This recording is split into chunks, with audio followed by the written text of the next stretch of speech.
Orao derives from the Croatian language meaning eagle. It was built in the 1960s for the tuna industry by Dinko Lukin, who was the father of Dean Lukin, a 1984 gold medal Olympian in weightlifting for Australia. Orao had seen out her fishing days and was in poor shape. She was bought for $1 and dressed up to advertise a local business for shark cage diving and sea lion tourists. An old timber vessel, it wasn't uncommon for the timbers to dry and shrink, letting in water.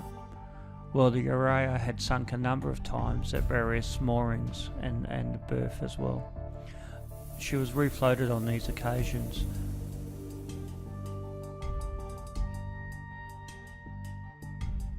One day she disappeared, either stolen or misplaced. I'm not sure.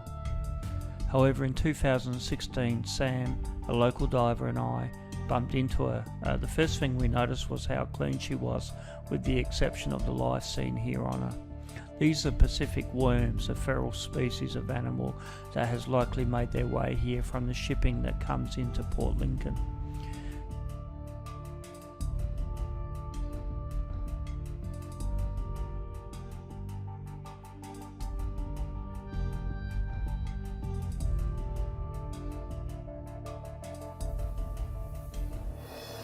In 2018 we came across her again. Well, not Sam, another fellow and I. I think Sam was in a long distance relationship with some girls in Adelaide by then.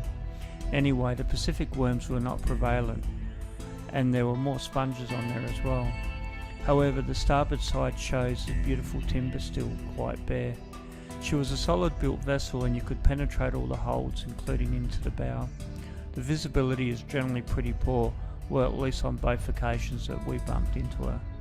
The vessel poses no real threat to the environment. She was already a gutted vessel and had already sunk a number of times previously, so she was quite well washed. It is actually a benefit to allow marine life to flourish, like so many other artificial reefs.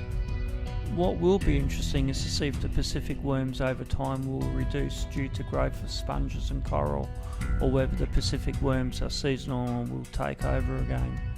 I hope to bump into her again to have another look soon.